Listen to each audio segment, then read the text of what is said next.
தயாராகி காலையில் அழகாக ரெடியாகி வந்திருக்காரு. இப்படி குண்டை தூக்கி போட்ட மாதிரி சத்தியத்தை மாற்றி இடத்த மாற்றி சொன்னால் சரி எல்லாம் அவர் தான் பண்ணுறான், இதையும் பார்த்துப்பான்னு சொல்லி சரி ஒத்துக்கிறார்.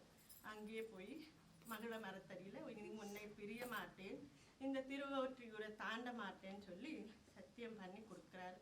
அன்னைக்கு மறுநாள் எல்லாரும் ரொம்ப சிறப்பாக திருமணம் நடந்து இங்கே எல்லாரும் ரொம்ப நல்லறமாக போயிட்டு இருக்கு. எப்போ வரைக்கும் அப்படின்னா ஒரு வசந்த காலத்து தென்றல் காற்று அவர் மேலே வீசு.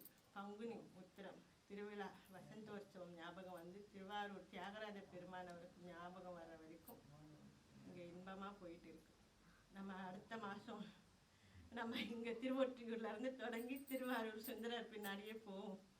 இது ரொம்ப முக்கியமான கட்டம் சுந்தரரோட வாழ்க்கையில். மகா பெரியவா கூட நமக்கு எடுத்து கொள்ளும் போது இந்த பெரிய புராணத்தை இந்த வரலாறு திருவொற்றியூர்ல இருந்து திருவாரூர் வரைக்கும் என்ன நடக்குது, என்னென்ன பதிகம் அவர் பாடிட்டு போனார், அவர் திருவொற்றியூர் தாண்டின உடனே என்ன நடந்தது, சத்திய பண்ணா மீறக்கூடாது, அது நண்பனாக இருந்தாலும் என்ன ஆகும் அப்படின்றதுக்கு பெருமானோட திருவிளையாடல் இன்னும் நிறைய இருக்கு. நால்வரும் இறந்தவங்கள உயிர் பெற்றிருக்காங்க. அப்பேற்பட்டவங்க சேர்க்கரிய செய்தவர் பெரியோர். அப்படிப்பட்ட பெரியவங்களை எங்கள் சுந்தரர் ரொம்ப சிறப்பாக நமக்கு நாவுக்கரச பெருமான் உயிர் பெற்றும் போது அங்கே இறந்த உடல் இருந்தது. அப்போதியடிகளோட மகன் இறந்த உடல் இருந்தது, உயிர் கொடுக்கறது கொஞ்சம்.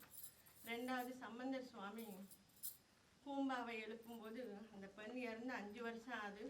அந்த பானைக்குள்ளே சாம்பல் இருந்தது, எலும்பும் சாம்பலும் இருந்தது. அந்த பெண்ணை எழுப்பு.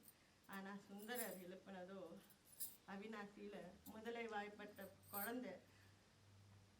அந்த குழந்தை உயிரோட மீட்கிறார் 2 ஆண்டு கழித்து.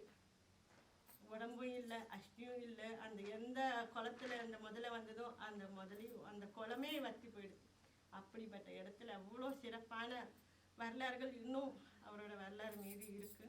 நம்ம தொடர்ந்து பார்ப்போம். அடுத்த மாதம் ஏப்ரல் மாதம் சுந்தரரோட கைலாசத்துக்கு வெள்ளை யானையில் அவர் சுவாமி எப்படி அழைச்சிக்கிட்டார் வரைக்கும் நம்ம பார்ப்போம்.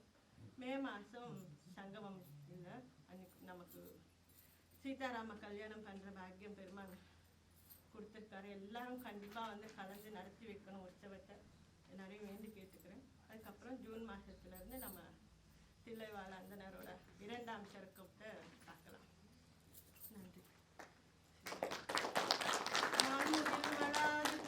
மதிவனம் சுரக்க மன்னன் கோன்முறை அரசு செய்க, குறைவிலாதுயிர்கள் வாழ்க, நான் மறை அறங்கள் ஓங்க, நத்தவ வேள்வி மல்க, மேன்மை கொள் சைவ நீதி விளங்குக உலகமெல்லாம்.